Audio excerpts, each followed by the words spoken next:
Como é que vai vocês? A gente vai dar continuidade aqui à aula de história, né? E para hoje a gente tem aqui o segundo reinado, certo? Para a gente entender um pouco sobre esse segundo reinado. Mas antes de a gente ir, né, para o conteúdo em si, é necessário a gente compreender algumas coisas. O Brasil se torna independente em 1822, né? Mas diferente de diversas outras nações que proclamaram a sua independência, né, na América, principalmente aqui na América Espanhola, boa parte desses países, quando eles se tornaram independentes, eles não tiveram um vínculo direto com suas metrópoles, né? Diferente do que vai ocorrer no Brasil. O Brasil ele se torna independente, porém não vai haver nenhuma mudança estrutural, tanto na sociedade quanto na economia, quanto na política, em relação à sua total independência, certo?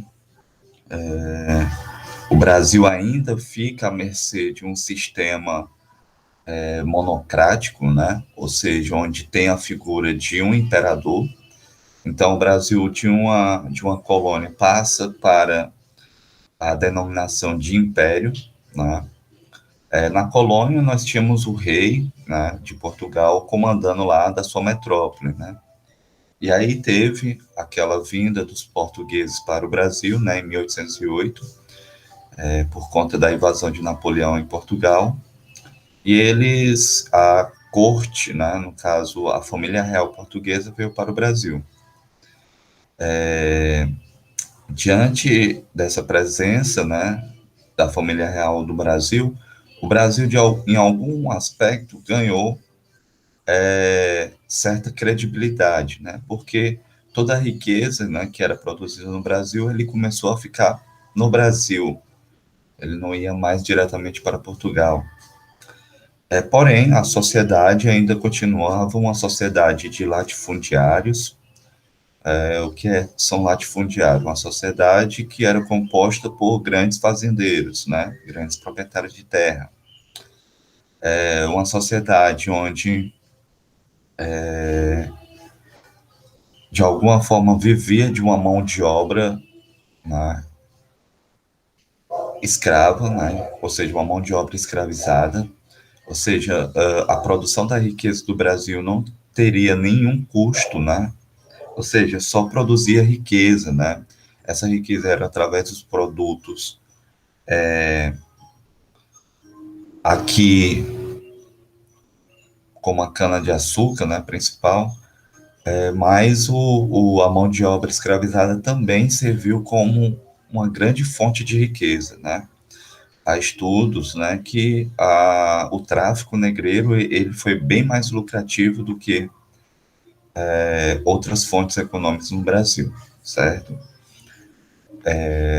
O primeiro reinado a gente teve lá Dom Pedro I, né, que após a ida do seu pai Dom João para Portugal, né, de forma forçada, ele acabou assumindo o Brasil e diante de algumas pressões, tanto internas quanto externas, ele acaba proclamando a independência, né? A independência foi um ato de sobrevivência do Estado, né? Por conta que os portugueses queriam o total controle do Brasil e que ele se tornasse uma colônia novamente, certo? Diante disso, Dom Pedro I ele vai enfrentar diversas manifestações, diversos conflitos, e dentre esses conflitos vão surgir conflitos que têm um ideal republicano, né? Esses ideais republicanos eles vão ser motivados devido, por exemplo, à independência dos Estados Unidos, 1776, a independência do próprio Haiti, né? O Haiti que foi uma independência proclamada por negros, e o Haiti representava um grande terror, né, na América, por conta que, devido ao Haiti ter conseguido a independência por, liderados por negros, né? E toda a América era composta por maioria de negros, né? E o Brasil não vai ser diferente. O Brasil veio para, desde o início da colonização, né? Vieram em média 4 milhões de africanos e africanas, né? Dentre esses 4 a 5 milhões, né? Viviam livres no Brasil uma média de 400 a 500 mil negros e negras livres, né? Então, essa ideia de que todo negro, né, no Brasil foi escravizado, é necessário a gente inverter um pouco, porque pô, desde o início da colonização, lá em 1530, né, que foi efetivado a colonização, o negro e a negra já tinham a sua liberdade, né? E a primeira forma de resistência que a gente vai falar vai ser os quilombos, né? O quilombo ele vai ser o primeiro reduto, né?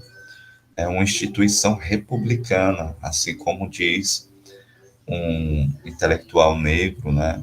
Ativista negro do movimento negro, Abdias do Nascimento. Mas enfim, né? Dom Pedro I ele acaba abdicando o seu poder, né? Em 1831. Ele teve que ir para Portugal por conta que ele iria perder o trono português, né? E devido a isso ele deixa o seu filho, né, Dom Pedro II, aqui. Porém, seu filho tinha 5 anos de idade, então ele não poderia ocupar o cargo. Durante esse período, o Brasil viveu num período de regencial, ou seja, um governo de pessoas que eram regentes, que ocuparam o cargo no lugar de Dom Pedro II, certo? Até que ele atingisse a sua maioridade. Porém, durante um período também de conflito, de instabilidade, né? No período regencial teve vários movimentos de cunho liberal, né? Ou seja, o que é ser um liberal? É aqueles que têm um ideal de liberdade, igualdade, de respeito à diversidade. Isso aí, o princípio básico, né? Porém, a gente sabe que essa política liberal não atendia a todos que viviam no Brasil. E a gente vai ver um pouco sobre isso. Em 1840, né, os políticos liberais, eles dão o golpe da maioridade, né? E o que é o golpe da maioridade? É onde eles, com o Dom Pedro, apenas com 14 anos de idade, ele assume o poder, né? Ele podia? Não, né? Ele podia a partir dos 18 anos. Porém, devido aos conflitos, às revoltas que tinham um objetivo separatista, né? Ou seja, algumas regiões, algumas províncias, né, que era considerado Estado hoje, algumas províncias queriam se separar do Brasil, certo? E para tentar resolver isso, os políticos liberais, eles planejaram, né, esse golpe da maioridade e Dom Pedro II assume o poder em 1840, certo? Dom Pedro II, ele passa 49 anos no poder, ou seja, no Brasil, né, foi o governo mais longo, né, que teve na história do Brasil, certo? No Brasil era composto por grupos, né, de políticos, né, que eram os conservadores. A palavra conservador, pessoal, está muito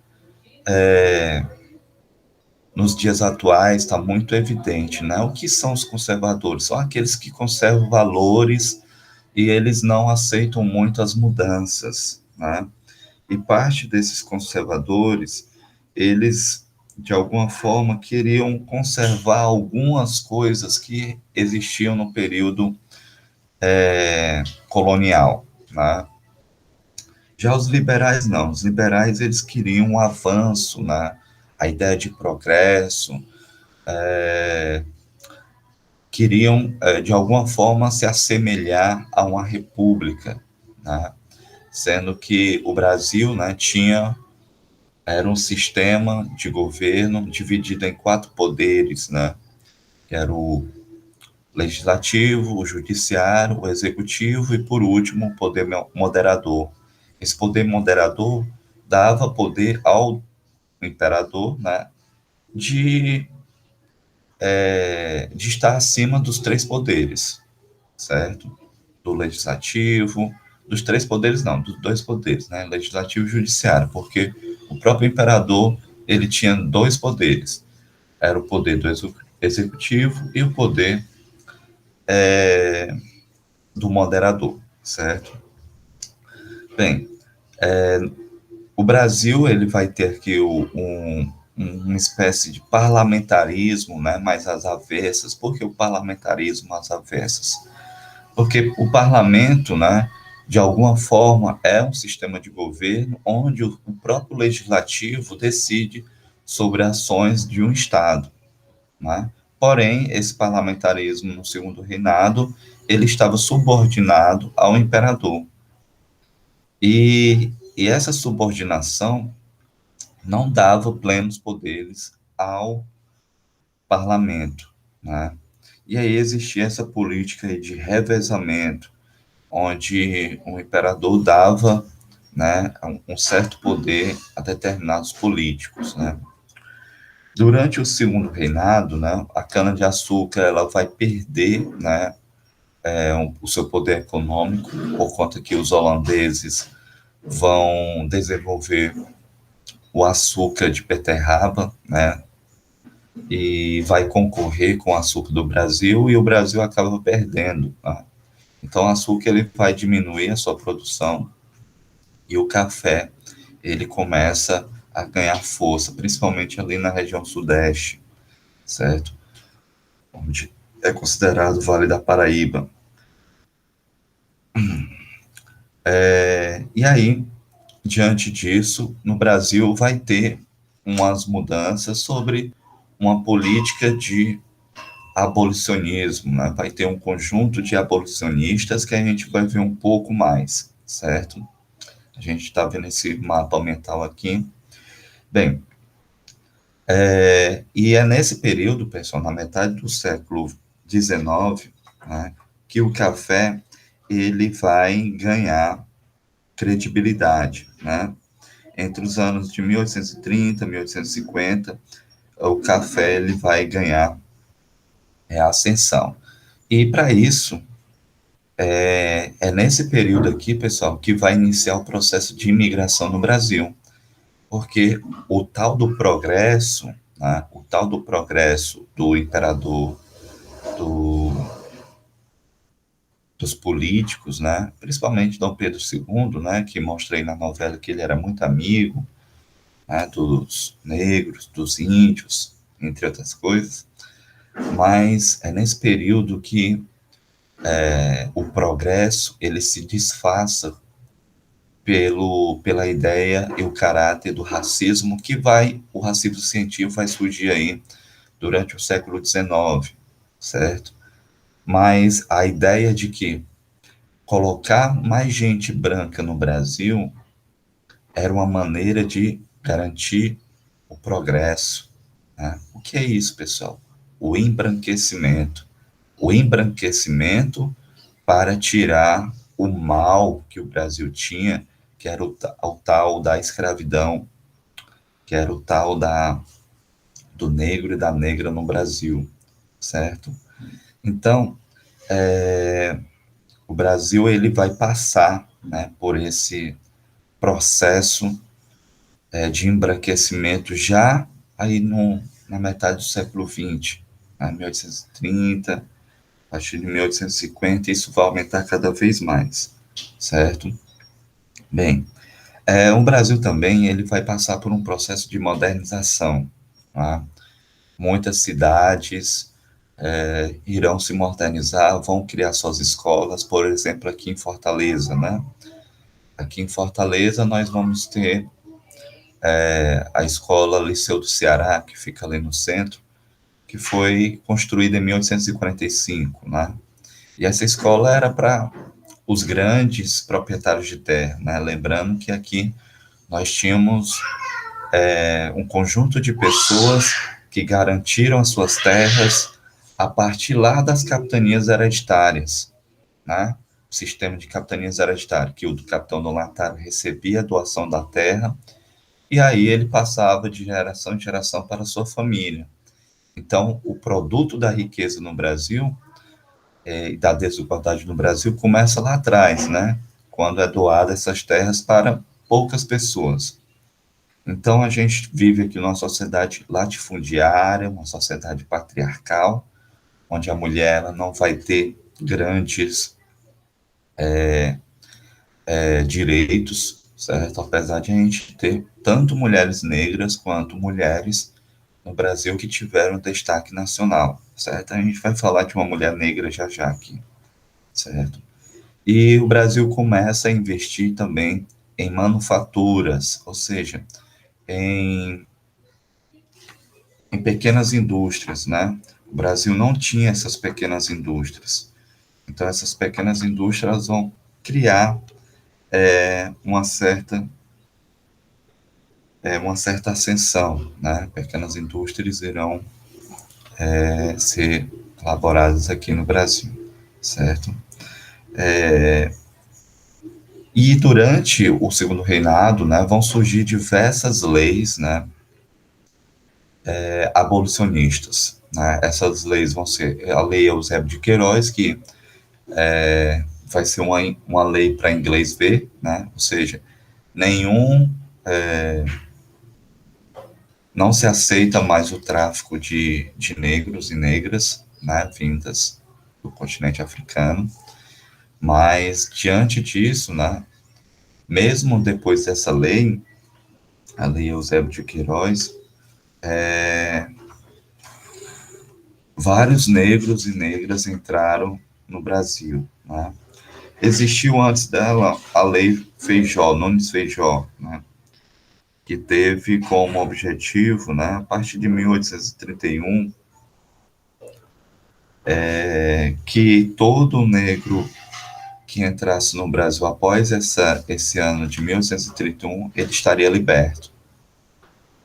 Isso aí vai ser um dos recursos que um dos maiores abolicionistas do Brasil irá utilizar, que é o Luiz Gama, que já já a gente vai ver. Nós tivemos aqui a lei do ventre livre, né?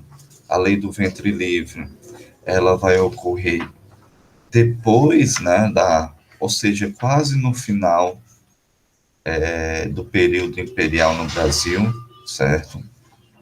Ou seja, o Brasil já estava prestes a abolir a escravidão, né? Ela vai ocorrer aqui em 1871. Porém, a lei do ventre livre, a gente vai ver aqui alguns pontos. E a lei do sexagenário, né? A lei sexagenária em 1885, que o próprio nome diz que vai abolir, vai libertar o negro e a negra a partir de seus 60 anos de idade, certo?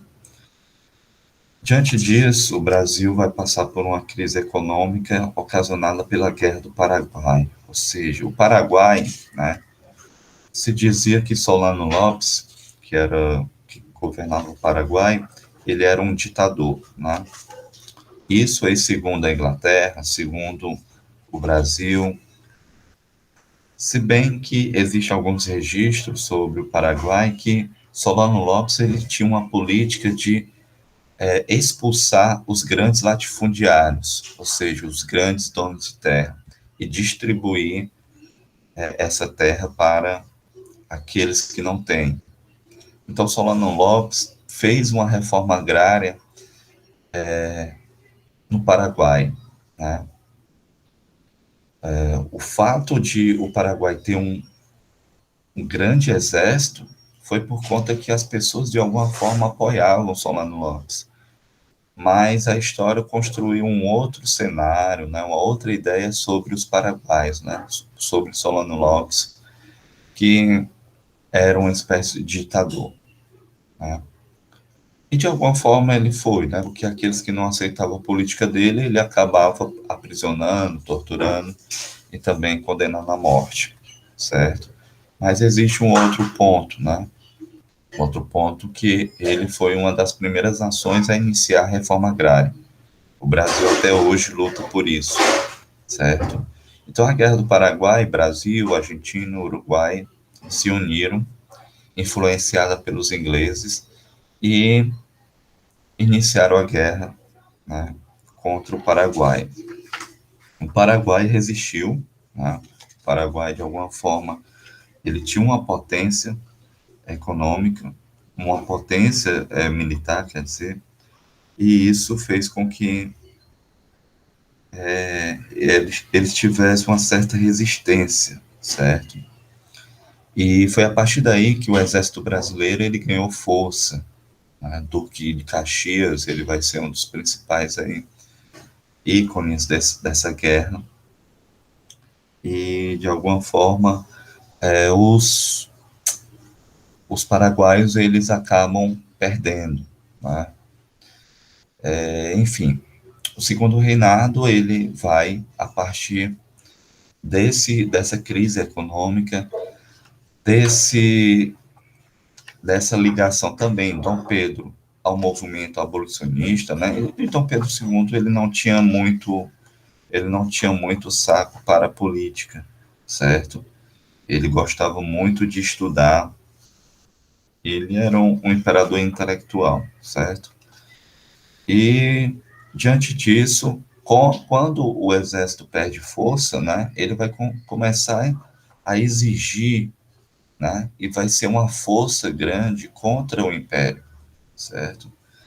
E em 1889, né, Dom Pedro I, que não estava no Brasil, ele recebe um golpe militar, né? Ou seja, o primeiro golpe militar no Brasil ocorre ainda no século XIX, onde o exército, de alguma forma, ele se acha mais qualificado e mais ordeiro, certo?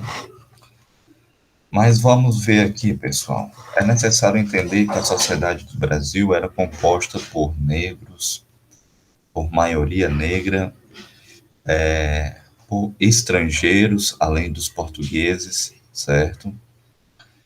E a sociedade brasileira tinha como cidadão aqueles que eram nascidos no Brasil, eram ingênuos ou libertos, né? Olha só, essa palavra, ou libertos, pessoal, dava indício de que todos aqueles 500 mil negros e negras livres no Brasil, eles eram considerados cidadãos, né? Algo que foi retirado dos nossos livros didáticos. Então, a cidadania era garantida também para os negros nesse período.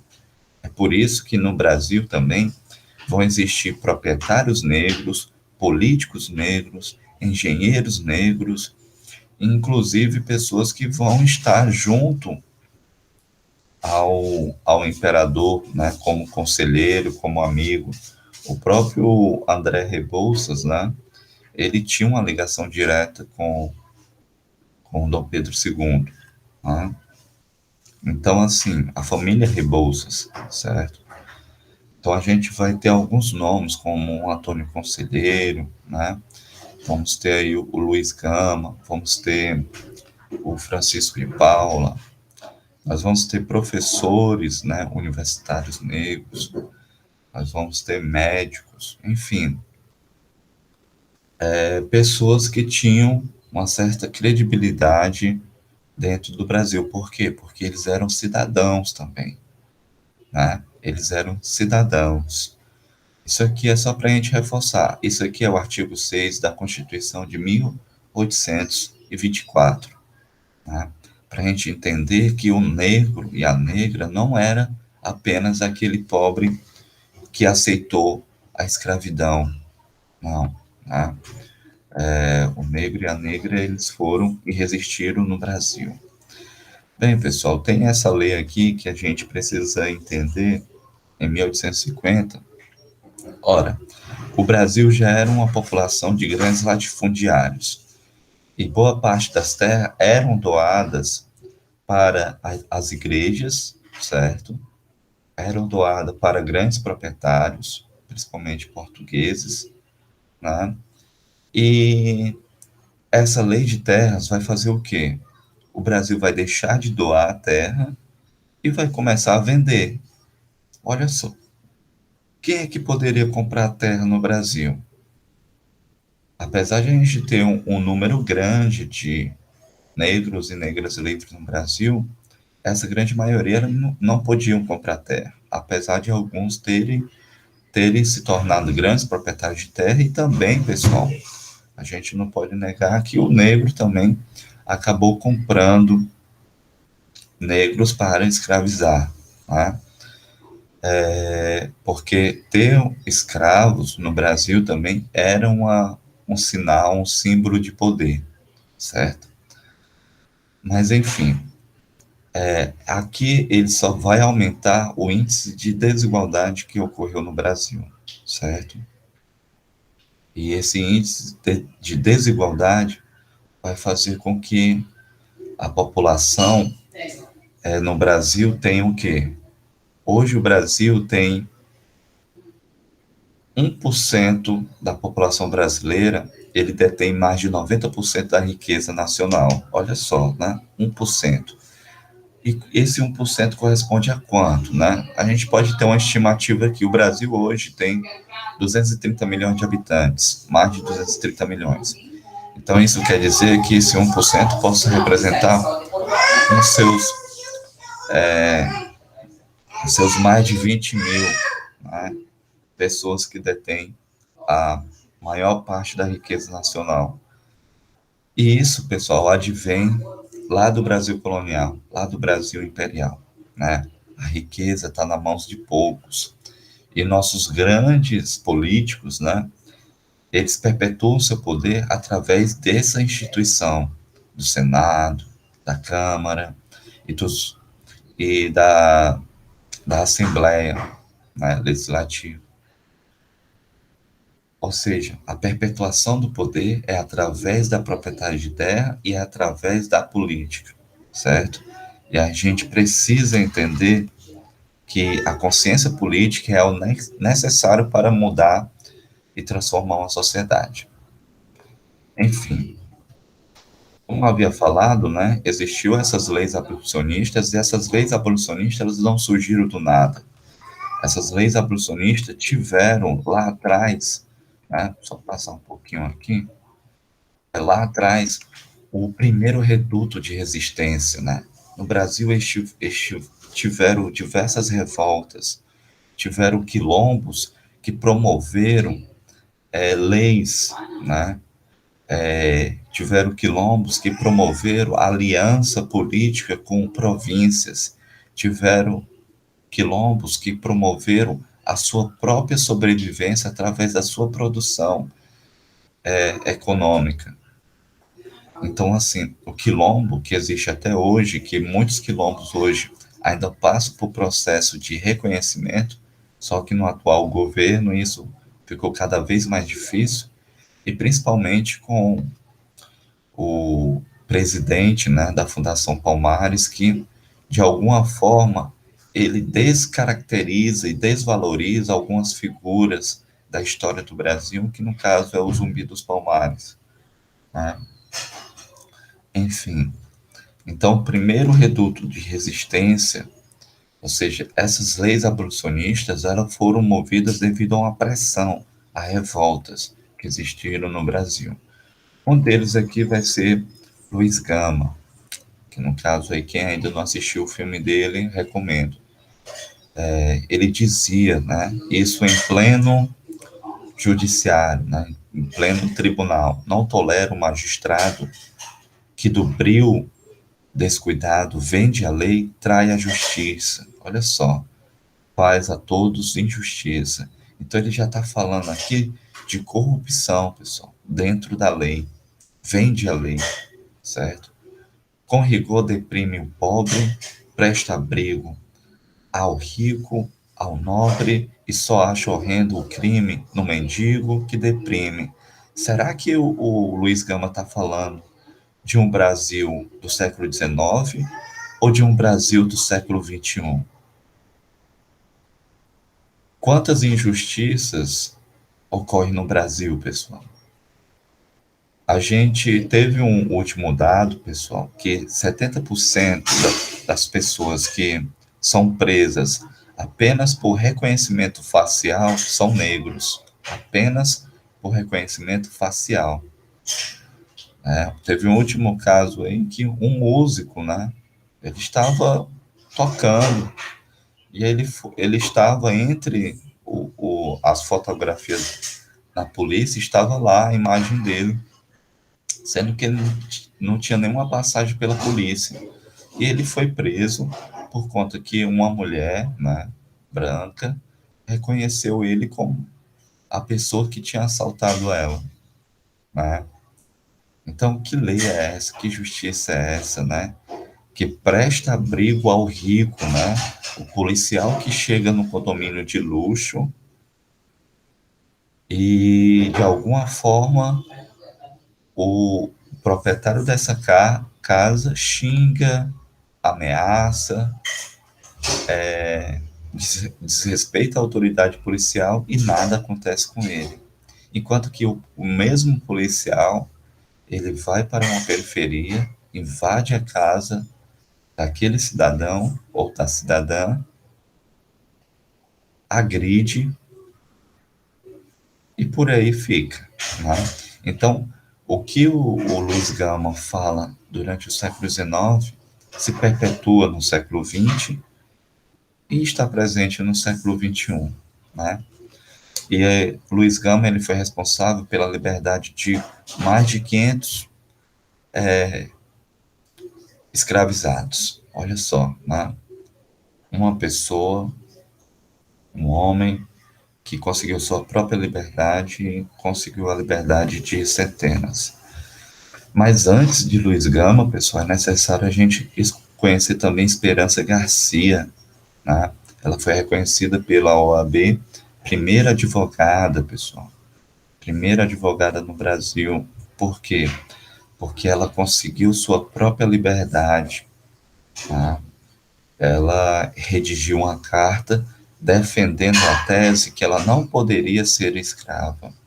Ela não poderia ser escrava por conta que ela ela tinha conseguido a sua liberdade através de um proprietário que antes era dono dela, né? Porém, a sua dona, que no caso era o marido desse proprietário, não garantiu a liberdade dela, mas a partir daí ela conseguiu provar que tinha a sua liberdade garantida, certo? Então, Esperança Garcia, uma mulher negra, em pleno século XVI, viu, pessoal? O século XVI não, século XVIII. Ela consegue sua liberdade. Tá? Então, isso é algo que nossos livros de história deixou de dar, certo?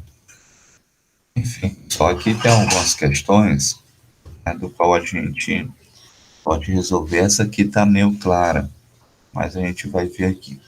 Ora, depois da independência, em 1822, o país enfrentaria problemas que com frequência emergiram durante a formação dos Estados Nacionais da América Latina, processo de independência, né? Em muitas regiões do Brasil, essas divergências foram acompanhadas de revoltas, inclusive contra o imperador Dom Pedro I. Com a abdicação em 1831, o país atravessaria tempos ainda mais turbulentos sobre o regime regencial. Regencial, aqueles que depois de Dom Pedro foi embora, né, ficaram pessoas responsáveis por governar o Brasil durante um certo período. Bem, a instabilidade do país, ao longo dos períodos mencionados, foi decorrente olha só, a abdicação de Dom Pedro I, período regencial, né? Vamos ver aqui. Disputa entre as tendências unitaristas e federativas, federalistas, né? Tá muito claro aqui, eu não estou conseguindo enxergar direito. Olha só, o que seriam tendências unitaristas, pessoal. Tá? Dá a ideia de um poder central, né? Dá a ideia de. Não, né? O Brasil já vivia um sistema onde tinha três poderes. Então a gente pode descartar essa daqui. A tensão entre as forças do Exército e Marinha Nacional, olha só, o Exército ele vai ganhar força após a Guerra do Paraguai, quando a gente viu, né? Dinâmicas demográficas nas fronteiras, que seriam dinâmicas demográficas, seria o crescimento da população. Olha, isso aí não vai servir para a tal instabilidade política, certo? Extensão do direito ao voto aos estrangeiros e ex-escravos. Não, pessoal, o direito ao voto aí era o voto censitário, ou seja, uma pessoa deveria ter uma renda para votar, certo? E por último, reivindicação de ex-metrópoles nas esferas comercial e diplomáticas, né? Essas reivindicações de ex-metrópoles e esferas comerciais e diplomáticas, pessoal, nós temos duas aqui, né? Nós podemos aqui entre a A, né, e entre a B, né? A gente vai responder a essa questão já já, certo? Já já a gente retorna, mas está entre uma e outra. Tente refletir aí e a gente volta já já a essa questão. Vamos ver aqui a próxima questão. Com a Lei de Terras, né, 1850, o acesso à terra só passou a ser possível por meio da compra com pagamento em dinheiro, certo? Isso limitava ou mesmo praticamente impedia o acesso à terra para os trabalhadores escravos que conquistavam a liberdade. O fato legal evidenciado no texto acentuou o processo de quê, pessoal? Né? Que a gente... Isso é uma questão, pessoal, que fala sobre os dias atuais também, certo? Sobre a reforma agrária, será que é sobre a reforma agrária? O que é a reforma agrária? Reforma agrária é a distribuição de terra, pessoal, certo? Ou seja, isso acentuou a distribuição de terra? Não, né? Não acentuou, certo? Não acentuou. Então, essa parte aí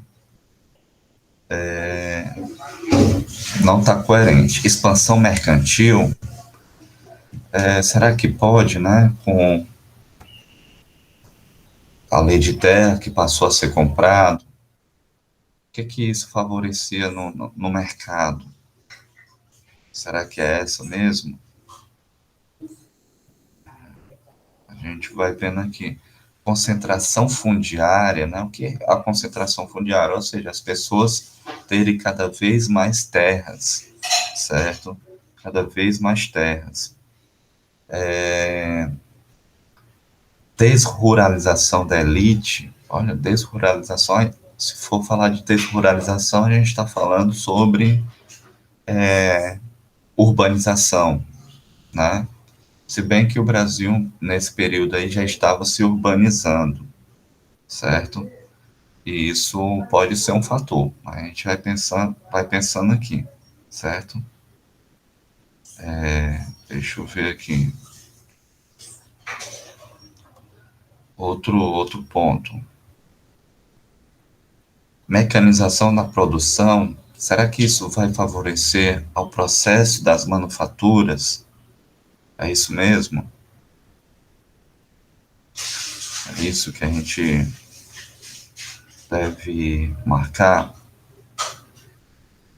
Vamos ver aqui a próxima questão. Opa, aqui, deixa eu ver.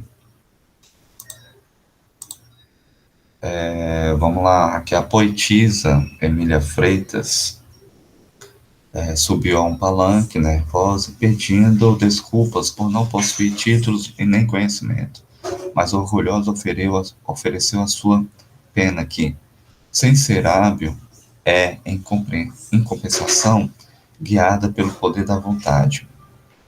Maria Tomásia pronunciava orações que levantavam os ouvintes. A escritora Francisca Clotilde, declamando seus poemas, aquelas angélicas senhoras, heroínas da caridade, levantavam dinheiro para comprar liberdade e usavam de seu entusiasmo a fim de convencer os donos de escravos a fazerem alforrias gratuitamente, né? As práticas culturais narradas remetem historicamente ao movimento de quê, pessoal, né? Essa daqui ela está bastante evidente, certo? Bastante evidente. E a gente vai ver ela aqui após a gente responder lá a primeira questão, né? Que a gente vai rever novamente, certo? Vamos voltar aqui. Vamos voltar. Então,